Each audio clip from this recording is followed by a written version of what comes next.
Why, hello, and welcome to the Sky Lounge. I'm your host, e-girl Percy. Welcome. And today, I want to talk to you guys about the book, bam, The Ballad of Songbirds and Snakes. I want to call it so many things. Songbirds, a ballad of the singing of the snakes, ballerina twirling and whirling, Like, sounds like the blank blank of the blank blank, where there's so many books with, like, the blank blank of the blank blank. So, yeah, that's why it's, like, funny to me. But, yeah, welcome to my YouTube. I'm pretty much just starting, growing, trying to make content creation with my busy life. And it would help greatly so if you guys just hit the subscribe button wherever it is on here, down here, right? And notification bell if you want any future videos. And also hit the like button. Because, who doesn't like to like videos? I like that. I know you do. I'm pretty much going to go over a book review, book summary, book review about this. I want to let you guys know that there are spoilers, okay? I'm going to hopefully in the video put spoiler. There are spoilers. SPOILERS.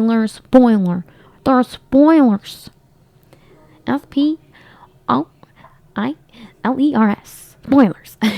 Because, I like watching videos with spoilers. So I want to deliver a video with spoilers. Because why not?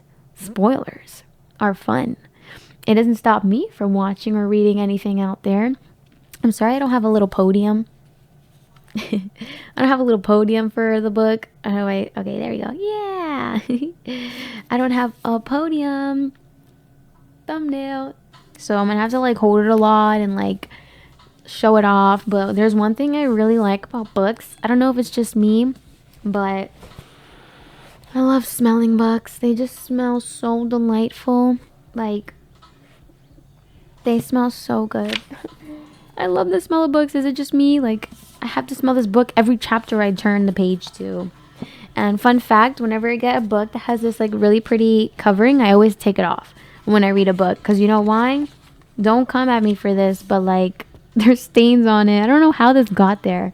I don't eat and read.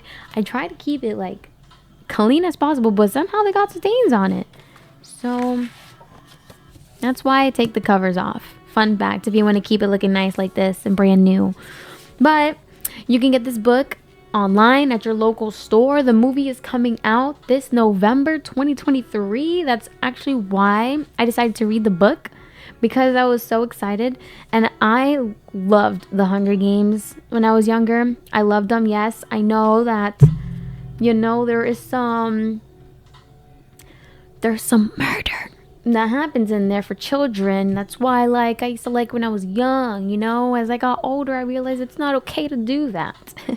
But when I was younger, in high school, and I think 2011, 2012, where I decided to get into it. And it's funny because my intensive reading teacher, yes, I was in intensive reading class. I know, I can't believe I was in there for so long. And it's weird because I used to write my own books. And I'm like, why am I in this class? I write my own books. But who knows? You have to pass these tests that the school gives you. And if you don't pass them, you're not good. So that was my situation.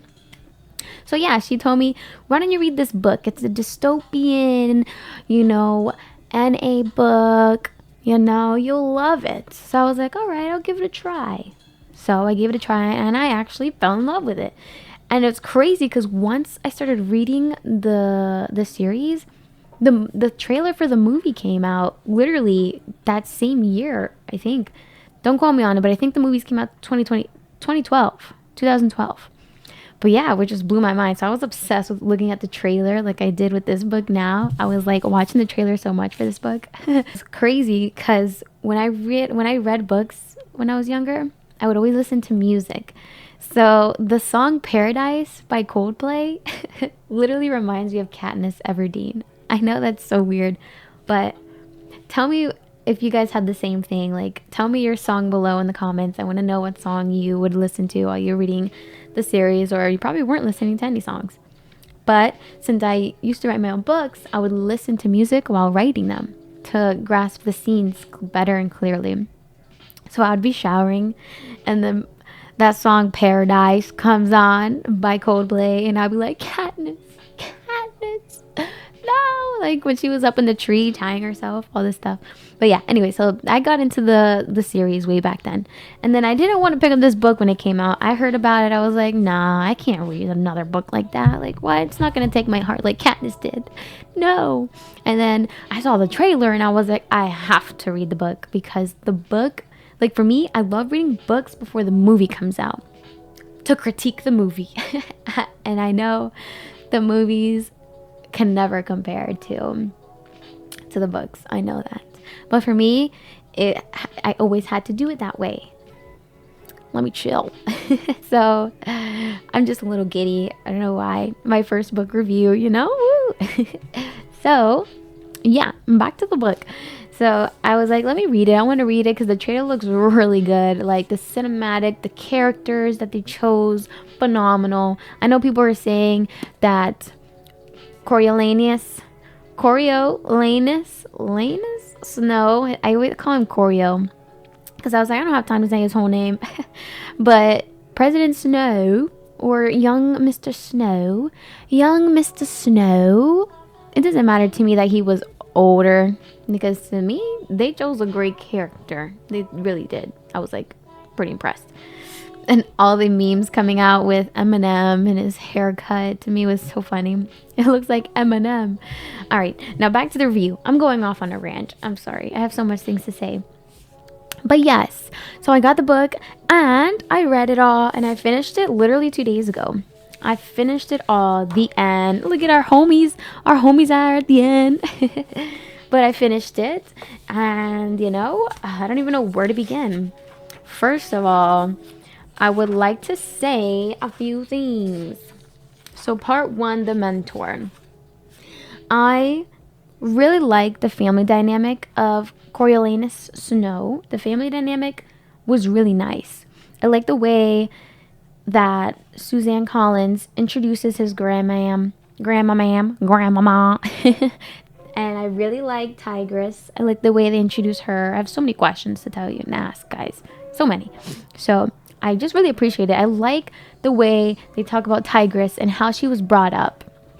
Tigress. I really like the way Tigress pretty much struggled. And I like that she had to make ends meet.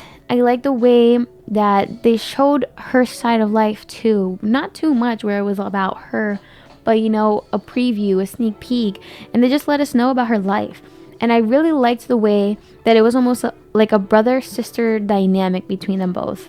To me, I didn't really see them as cousins. I saw them as sister and brother. And I really like the idea of where the roses came from Grandma. How she had a garden on her roof. I wish they kind of like, I don't know, I wish Snow would have gone more into the garden, because he falls in love with roses so much so he always has roses with him. Later on in the Hunger Games series, he has a rose always clipped on here, and I really like that. The reason he has it is because of his grandma, and because of Tigress. It would make him look more elegant, more put together whenever he was off to school, off to the academy, or anywhere pretty much, and how he gave them to Lucy Gray. And I really liked that. I thought it was nice. Now that I'm realizing, is that they stopped bringing in the roses. Suzanne stopped writing about the roses later on down the line of the book. I'm just realizing, like part 3, I believe. And I guess it's because he no longer was with Grandmam. He was in District 12, so never mind. I guess I understand a little bit now. I really like the Grandmam. She was always singing about the Pan Am. She was always singing the anthem. And yeah, it's right here too. Gem of Pan Am, Heart of Justice. And I'm not gonna lie, when they put the music on here, I could not sing it in my head. I just read it like poetry. I'd be like, I cannot sing this at all. My favorite was the way they described the shirt. I love how in the trailer, how the shirt looks. Because it's pretty close. Not entirely close, but to me it seemed a little close. And I loved how you can see the love of fashion by her pretty much enhancing and changing the shirt she creates. I really enjoy that. Like, all the way down to the tesserae buttons on his shirt. That's phenomenal. I had to look up what it looked like, tesserae. Because I was like, I think I know what that is. But I forgot. What does it look like? I really enjoy the fact that he doesn't partake in too much of like the drinking like they all do. I really enjoyed that. I really enjoyed that Snow gave us perspective on how the capital was after the war, because we were given the view of how luxurious, how beautiful, how bright, how the city lights were just dazzling in the Hunger Games series. But through his views, he was out here talking about the thing we should not really be talking about, you know? Cannibalism. That was like, whoa. That's a little intense, you know? And so yeah, I really was like, that's a little intense to know that the capital was that low after the war. I mean, granted, any war that anyone goes through is going to be that rough, that hard, and pretty much life-changing for people too. So that was that. I was like, okay, so capital was really struggling out here because of this war. And pretty much it still triggers Snow's mind. It's pretty fresh. Like, he was a very young kid, very young boy when this was all happening. So I understand how it's still like it dawned on him, and how that's pretty traumatizing. Like, I understand Snow made himself almost like the victim a lot of the times, talking about how it was hard for him to get food, but keep in mind, Snow was always fed every single day. Like, there's not a scene or anything here that explains that he went hungry for one day or the other. Like, Tigress was always trying to make sure there was food on the table, whether it was beans, collard greens, then all of that stuff. They were still getting fed. He was getting fed at school, and he was just never starving. So that plays a little into like where his mindset is and where he sees himself as, because the way Suzanne writes him is very, very, like, I don't know, it's mind-boggling, because you want to root for him, and then he says some weird stuff where you're like, okay, Snow, you know, tone it down, like, we get it. Do you need to talk to somebody? Because, like, it's suspicious. It's sus. But anyways, I just wanted to point that out, that he always ate something, even though he explained that they were going through a struggle and that he didn't know, like, if they were going to starve and if the apartment was going to be held or kept safe. It was just like, sir, you were fed every day. You need to be grateful and not worry so much, you know? Another thing is that he had friends. Coriolanus. How do you say his name? Coriolanus. Corio had a lot of friends, but he didn't have friends at the same time. For me, I wondered why, but I understand as well, as you read the whole book and you finish it, you understand that his mindset, I feel like, was selfish. It was more of himself, because he didn't think that the students around him were good enough. And it just dawned on me just now. Wow, because I don't have notes for this. I have no written notes, but it just dawned on me that like he talked a lot about his friends or his classmates, acquaintances, and he was always like, ooh, she's a little bit loud and annoying, and ooh, like, he only got here because of his parents, you know, like, he was very like, I hold myself to the highest of highest. And, you know, I feel like if he were to, like, change that mindset of his, he would be completely different, actually. He wouldn't be how he is today. So there was that. Like, I don't know, was he really friends with Clementia? Is her name Clementia? The girl that got bitten by those snakes? I don't know. I have no idea. But for Dean Highbottom, I feel like he could have been like a menacing character, but at the same time, he wasn't exactly too menacing. He was just really sad. You can tell he was going through a lot, battling eternally super hard. So, for me, that doesn't really strike me as a very scary, threatening kind of guy. Like, yes, he would tell Snow, I'm going to give you a demerit because of the way you talk to me, or just because I don't like you, because of your father. You know, like Dean and Snow's father had a history. But I feel like that history was rushed towards the end. And it didn't really... For me, it wasn't a great dynamic. It wasn't a dynamic that was like, whoa, I understand why he literally does not like Snow's guts. Sorry, lip balm check. My lips are getting a little chapped out here, you know. But yeah. If you want to know my lip balm I'm using, it's Haws Labs by Lady Gaga. It's a really pretty one. It's almost out. It stains your lips like naturally, which I find really nice. Back to where I was. Yeah. So for Dean Highbottom, he didn't strike me as an aggressive, scary type of character. I really like him. I really like that his character in the actual movie is being played by a really great character for his choice. I like it. Dean Highbottom. Dr. Gull, amazing choice for the movie. And she's a little bit...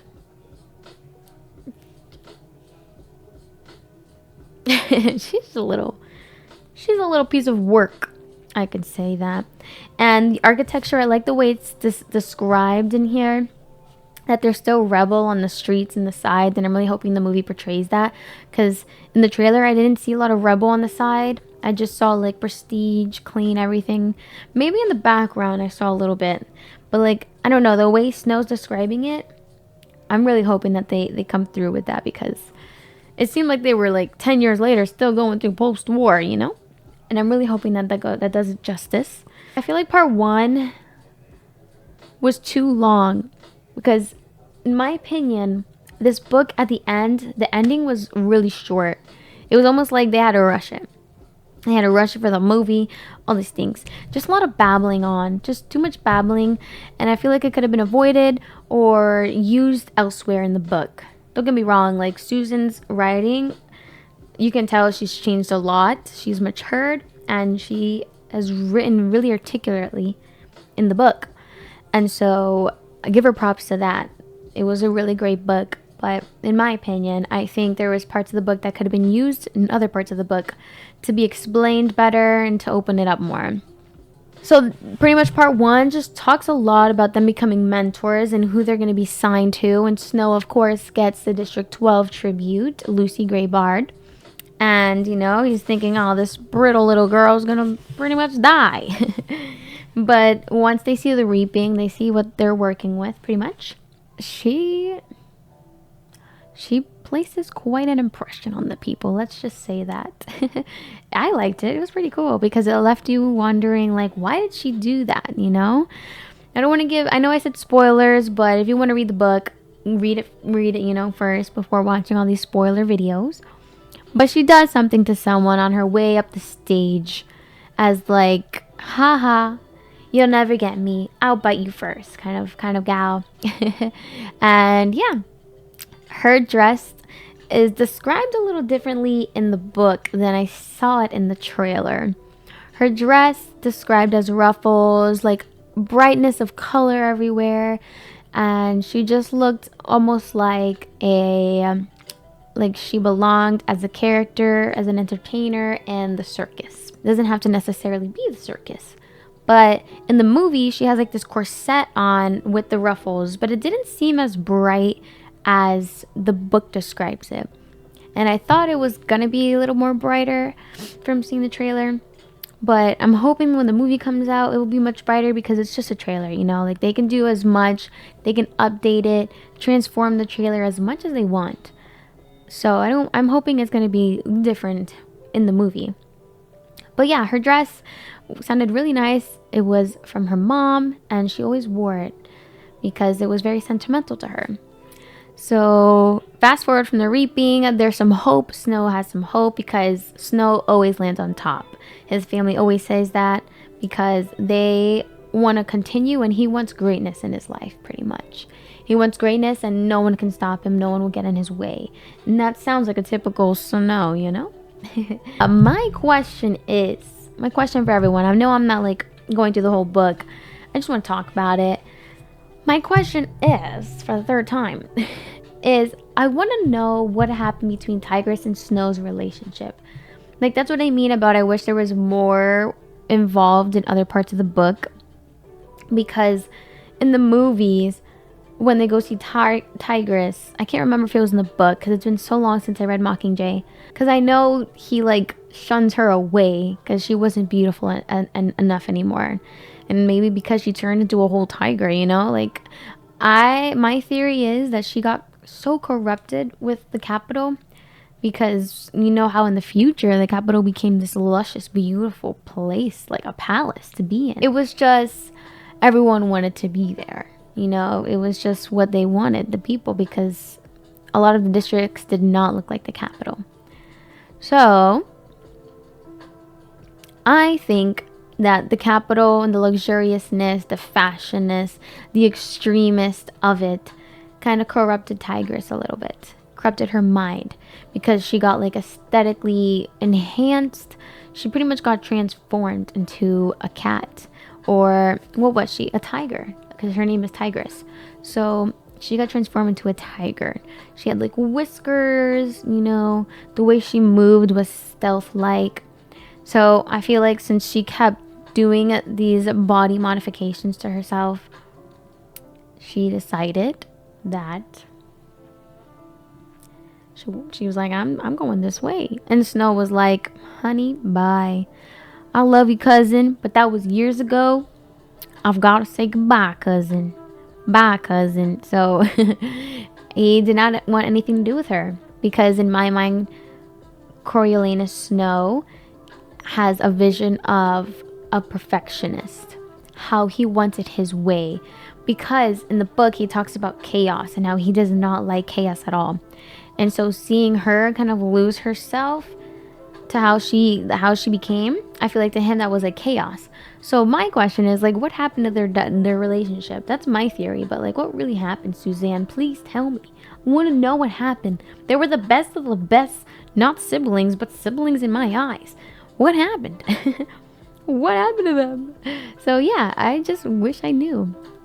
That's one part. Dr. Gold, pretty loca. Dr. Go loca, how you been? Like, you're loca. If you can get that reference. Dr. Gold, she's like that scientist that likes to play and torture animals and transform them, and do all this crazy stuff. Kind of reminds me of Guardians of the Galaxy Volume 3, the last one that just came out, about Rocket the Raccoon, sad face. She kind of reminded me of that guy, that guy that was doing crazy things with animals, you know, creating and doing whatever he pleased, experimenting. Yeah, she kind of gave me those kind of vibes. So I was like, Dr. Gull, you need some help. But she was a great character. When you become a game maker, it kind of like messes with your head. Because for her, she was so for the Hunger Games, for the games. Like, a lot of people did not want to watch the games. They found it repulsive. They found it crazy. They found it inhumane. Dishumane is not a word. Disregard that word. They found it inhumane that you can just do this to people. You know, they have lives. And there were some really good points that I really enjoyed. Like the points of like these kids, the children, like they weren't even participating with the rebels. Why is this happening? I feel like this book was a little bit more intense when it was describing, because they were really brutal with the children in this one. I kind of did not enjoy that part. To me, it kind of like, I don't know, it made me squeeze a little bit in the inside.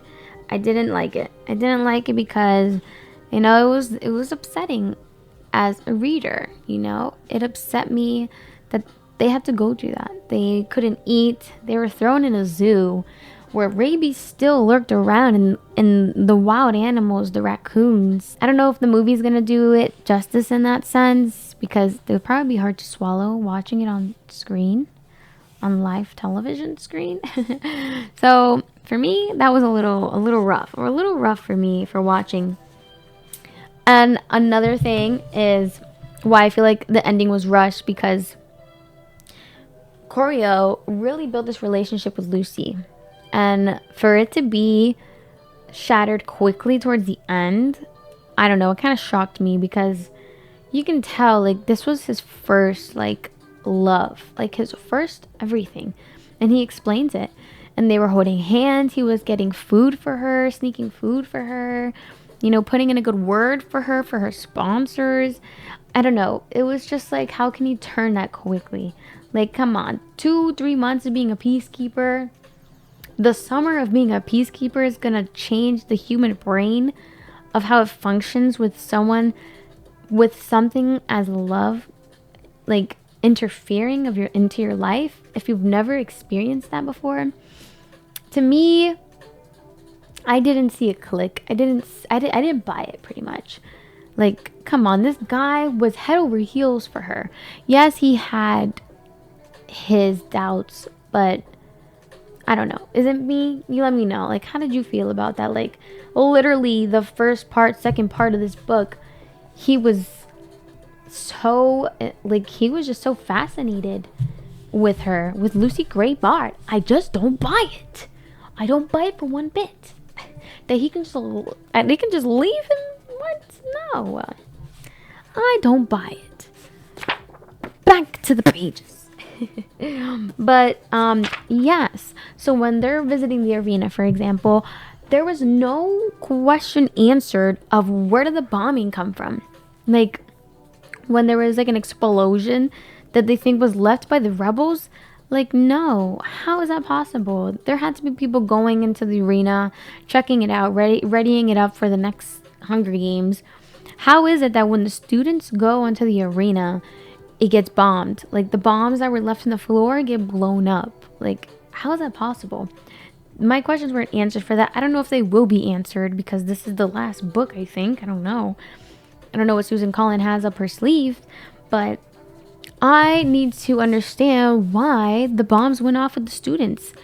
Was it to eradicate some students? Did Dr. Gold set it up because she had this weird idea or this experiment she wanted to try out? Like, I had questions for that part, and I didn't like that it wasn't answered, because I like a book to give me some answers at least towards the end, you know? Like, it doesn't have to be right away, like after the scene happens, but I would like to know, you know? Is it just me? Tell me, guys, what your theories are. I would love to read them. But it was a interesting twist into the plot of how one person can perish during the Hunger Games in this sense. Like rabies, for example. I read a book. It was in high school. I wish I knew the name of it. That sucks. But I remember that her significant other, the woman, the main character in the book, her significant other contacted rabies. And it was just really tragic, because she had to, make a decision to a drastic decision, let's just say, for her partner, for her love, since he contacted rabies and there's no cure for it. So I really appreciated, like, since this happened a long time ago, like 70 years prior to the Hunger Games series now, that they brought in rabies into this, because that's like an extreme cause, a natural cause that there's no cure for, and that is very plausible to happen in the future. So that was like one little thing I really appreciated. So Janus, let's talk about Janus. He was okay in the beginning. I appreciated it, but I feel like he was too whiny. He just complained too much. And I feel like with his position, like he could have a voice, and he can do something and try to probably create something to help what's the word? To help satisfy his need to change the ways of society. He had an oomph to him that could have probably later in the future he could have used. Like, yes, I understand where he comes from, but at the same time, I feel like for him to have a voice to actually help the people, because he's not doing anything, he's not helping anyone, no matter what he did towards the end, no matter if he wanted to become a rebel and join them, it wouldn't have left a big impact if he were to just continue his studies, continue to just put up with what is around him. Because sometimes in this world, we just have to just endure. We have to endure. And when you endure, you can become stronger, you can become more wise, have more knowledge, and know how to take things head on and situations head on, anything pretty much. So I feel like if he were to take that route, he would have been more successful in changing the ways of the future, you know? Because the Janus, he could have a voice like his father. His father, for crying out loud, was able to remove the family from a district into the capital. Like, that's kind of huge. It's hard to do that in the future of this dystopian era. He could have done something. So that kind of broke my heart about Sejanus. Because you guys know, you read the book. That's just my theory. So let's see. What else? I really like the scene with what Reaper does with the flag, the capital flag. I appreciated that. I think that was pretty nice. Cherry on top. I love the way he was moving, like, you know, the perished people, and pretty much making like a grave and respecting them and how they perished. And he would wrap them with the blanket, pretty much to show the capital, like, you did this. Like, this is on you. This is what you're doing to us. You know? And they were all like, oh, how could he touch our flag? And it's like, well, what do you expect? Your flag's in the arena with all these people. And when he met his end, I thought that was like, dang. Because he was like, I'm gonna be with these people. Put the flag over me. I think that's what he did. Right? He put the flag right over him to join his fellow friends. Flickerman was really cool. I really enjoyed Flickerman. He kind of looked just like the other Flickerman from the Hunger Games. So I really enjoyed that. I really enjoyed that it was like a family thing. That all of these have ties to like the people in the Hunger Games series pretty much. There was funny times where he didn't know how to pretty much entertain, which is honestly really, I like that. I really like that because it shows like this is new to him too. Like this is the first time they broadcast it. So I understood where his like, oh snap, this is happening. Oh man, release the birds, get my bird back, you know? Like I thought that was pretty cute. Their names are really cool. I love the names Suzanne chooses. I find them really nice. Oh yes, the poison. So I guess Corio later down when he becomes president, he has this thing where Finnick describes what he does with poison. And I like that in this book, it pretty much, I didn't see it until like the ending of the book. I was like, wow, it clicks with the poison. His first time messing with poison and using it as a weapon, you can say, is when he gives it to Lucy into the arena. So I feel like that was just like a little taste of like how sneaky and manipulative his mind is. There's a lot of things towards like in the whole book in general that shows you how manipulative his mind is. So that guy's very sneaky. Very sneaky. I really like the little thing with his mom's compact. I know this is like way later that I'm talking about it, but I love the way like that he had a soft spot for that. That he would smell it, you know, and it would bring him peace. Because I love my mom's perfume. Every time I go over her house, I always smell her perfume because it brings back my childhood memories. Which is crazy. That ties into like our senses, you know. When you smell something, it brings you back. I love that they have the names of the tributes, by the way. They didn't have the names like this in the Hunger Games series. So I like how Suzanne included all their names. Like, to me, that's good thinking. Because they all have names. Everyone has a name. Every single person has a name.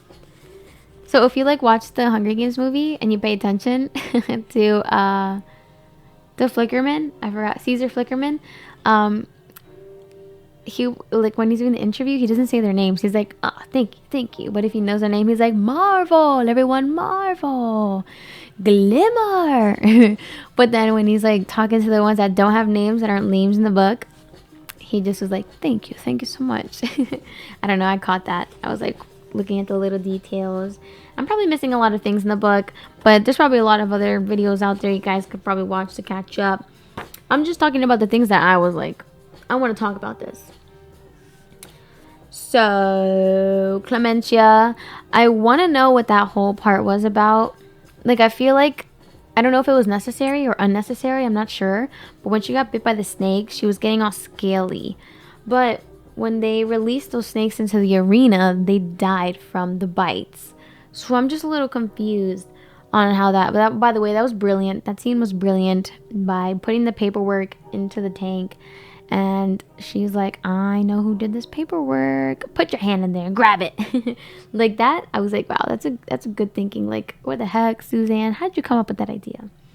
But yeah, I just didn't understand the scales and like why she turned all like, I'm melting. You know, I don't understand that part of the book. Like, what does it have to do with anything? You know? Like, it was cool and all, but like that didn't happen to the tributes. They did not grow scales and turn into a pretty little butterfly and flew away, you know?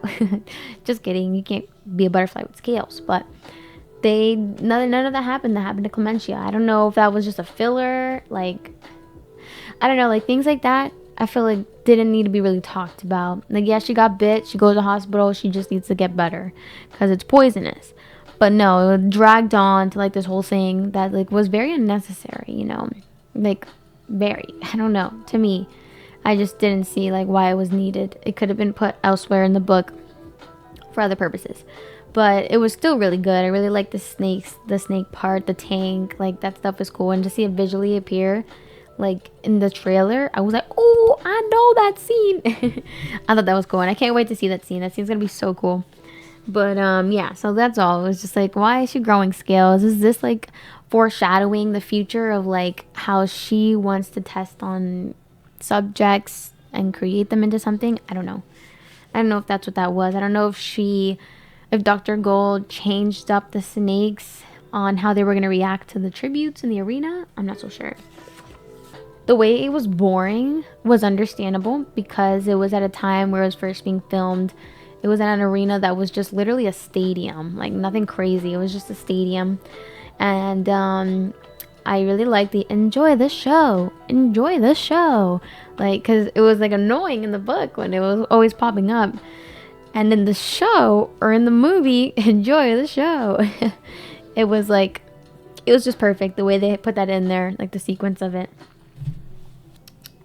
So yeah, to the arena. I really liked that they were taking a long time. They were hiding, they were running, there were some people coming out, some action, some this, some that. Like, it was pretty good. I really liked it. You can't expect much during the first time of filming the Hunger Games. So there's not much I really want to talk about that part because, you know, it was a very slow transaction of it. But I wouldn't say to take less or add more. I feel like the pacing was just right. It was just pretty good. And then the Peacekeeper part, that was really interesting. I really liked that he was sent to District 12, and I think he was sent there on purpose from Dr. Gold, of course, because she explains, like, you think I'm just going to get rid of you? You're my all-star student. So she pretty much did with Dean Highbottom what she's doing with Snow. So as the Peacekeeper time, I felt like it was a little boring, but not really. Again, the whole Janus thing, I don't know. Like, why was he sent to District 12? Why wasn't he sent to District 2? That part, like, I don't know. I guess there doesn't have to be a reason, but to me, I like when there's a reason to a lot of things in a book. Because when you think of a book and how you articulate it, it needs to come together nicely, you know, for it all to be understood. So the whole Janus thing, I mean, it was cool. I guess I understand why now, because of the treats that were being arrived, because Ma was sending things in and they can use it for the Hob, or else they would, like, I guess other scenes wouldn't happen if Janus wasn't there. So I understand. It was like a step back into time. I really enjoyed that there was dancing, musical, like when they're at the Hob. I enjoyed the Covey.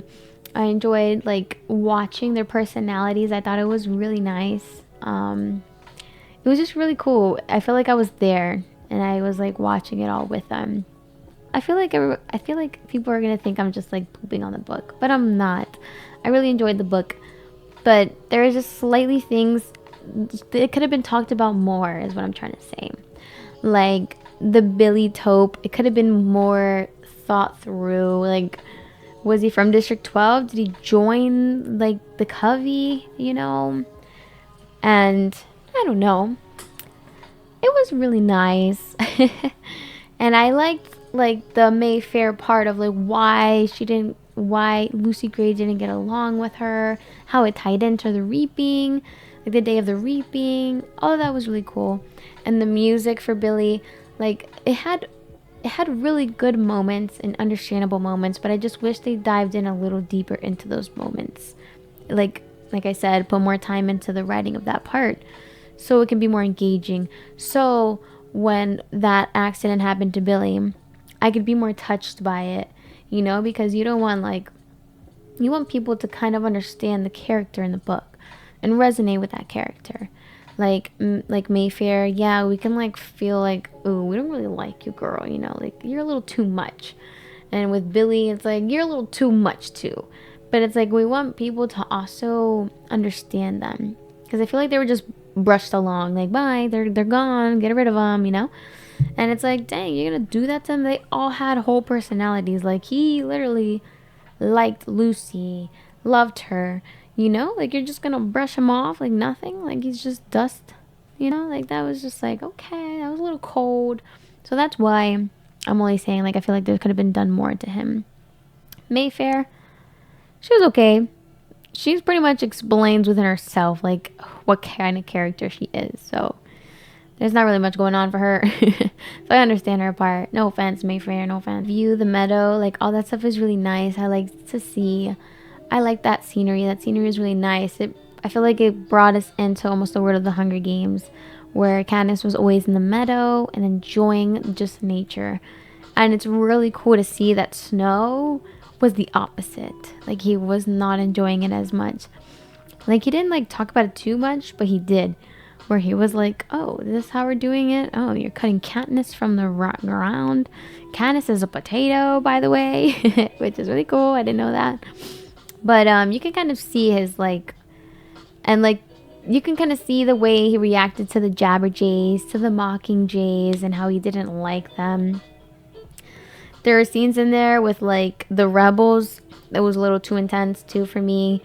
I was like, dang, they're really gonna do this in front of people? That's intense. And I don't know, you can just tell it was like, this is what it was like back in the day.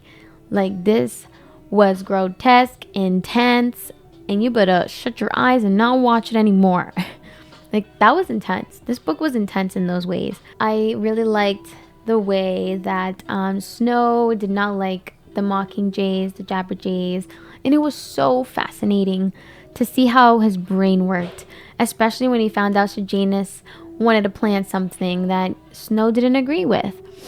And I found that like that was like a really great scene, like the way that Suzanne incorporated that and how she pretty much like created that scene. I don't know, it was really good timing, and it was just really well written. I really liked the way he used the Jabberjay. He just used that thing. He said, you're mine now. And I just appreciated that. That scene was just crazy to me. I was like, and I kind of hinted at it. I was like, ooh, he's with the Jabberjays. So, Janice, you better shut your mouth. You better shush. Don't trust this guy. You can slowly see Snow's change of heart in this era of him being a peacekeeper. And for me, I just felt like there wasn't enough explanation on why that was happening to him. Like why was he slowly changing? Like yes, it was giving and hinting at what was making him change, but it just wasn't solid enough to seal the deal of why did he completely turn 360 like that? Like Snow is a smart man. He's intelligent. And yes, he likes control and he hates chaos, but like the way he works, it needs to slowly shape him in a very precise way for it to be like, okay, I know why he turned this way. I just feel like it was too rushed.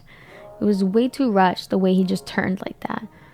Like it didn't give enough time to be like, oh my gosh, he turned. He's mean. He's mean. Like it didn't give enough time. Like I really, really enjoyed when he decided to finally leave with Lucy towards the end.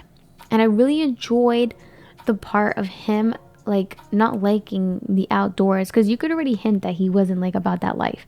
You can hint he wasn't about the birds. He wasn't about any of that. You can just hint at it. And by the way, the scene, I'm coming up to it. I was gonna say the mockingjays, the birds. It was just really good. I really like the way she tied the mockingjays into that, into like why he hates it now. He hates that symbol because he always did when he was younger. But they're like mutts to him, I guess, mockingjays. Like he wasn't even like gone. He was still like in the district. But when he was like off with her, leaving together, he was just not appreciating it. And I could totally understand. And that's when I was like, that scene was greatly written, as in my opinion. I think it was greatly written, where he was not enjoying the weather. He wasn't enjoying the sun on him. He wasn't enjoying the sound of the birds. He wasn't enjoying any of that. He was like, this is going to be my life. And, you know, he's never been in that life. He's never been like Lucy Gray. So for him to like just one up and just want to leave like that quickly, I just knew it wasn't completely like him. So I found that really good. Like that scene was really good to me. It was just the ending that was like, what? They had to make a fire. They had to camp, go fishing. He couldn't catch one fish. Like he just knew he wasn't going to enjoy this life. But in my mind, I'm thinking, maybe later on you might enjoy it. Who knows? Who knows, you know? But nah, I don't think Snow would enjoy it. I'm just kidding. I like the part where he found the rifles, the guns, as you will. I enjoyed that part. And watching the trailer, I knew who Spruce was. I know he was. Spruce. I saw you. You looked beat up. I think that was Bruce. I could be wrong. But I thought that was because he looked back like, what? That part, I really understood it.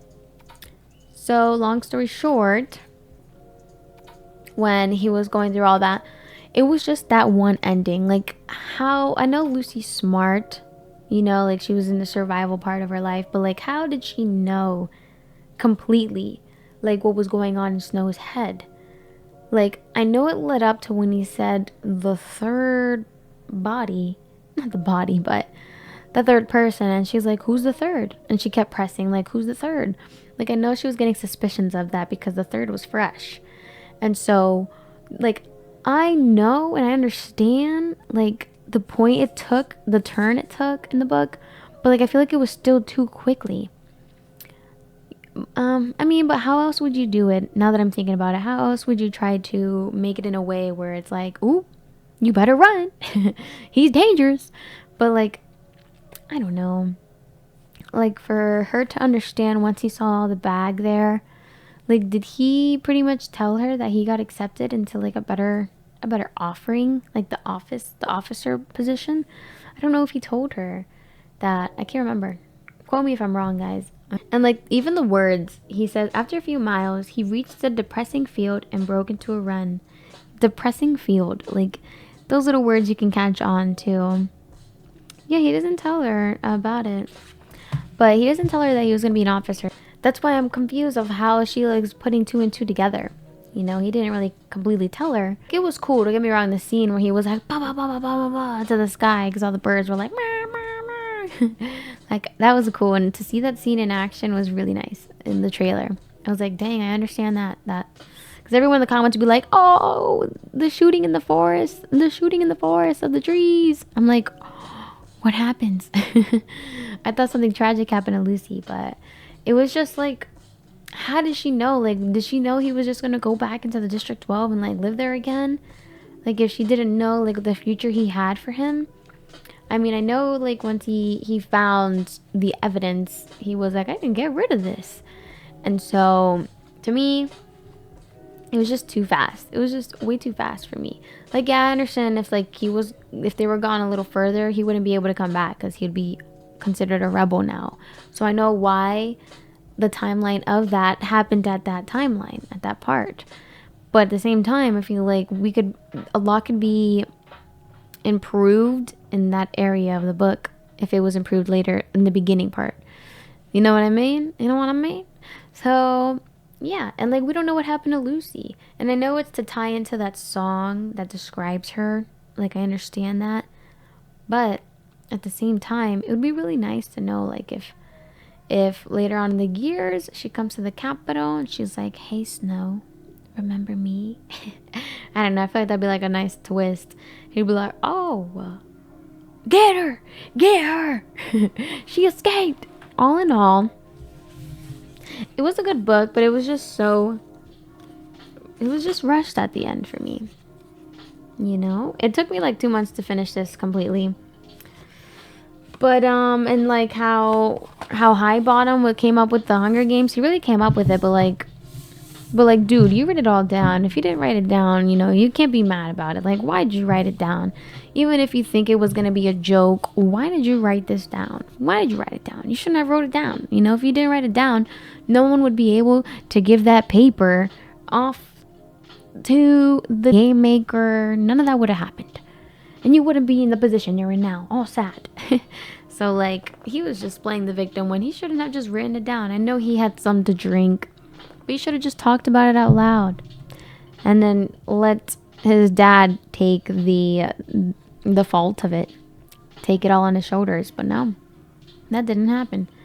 But all in all, the rating for this book, I give it out of 10. It's going to be out of 10. I'm thinking of giving this book a rate of a 7. I don't know. 7 is just a number that is in my head to rate this book with. So tell me what you guys think of this book. Tell me if you liked this video. I'm sorry if I didn't explain every detail, but I didn't want to be super long. But yeah. The Hunger Games, the Ballad of the Songbirds and Snakes, coming to you in the theater November 2023. Right now, it's July, so I'm excited. I hope you enjoyed this book review, by yours truly, Percy. And if you want, I have a Discord. It's linked, I think, in my YouTube, if I'm not mistaken. And I do have a Twitch. I'm on Twitch. On my Discord, I tell you my schedule of when I'm on Twitch when I'm twitching. But I want to focus more on like content making. I'm not a streamer like full time or anything like that.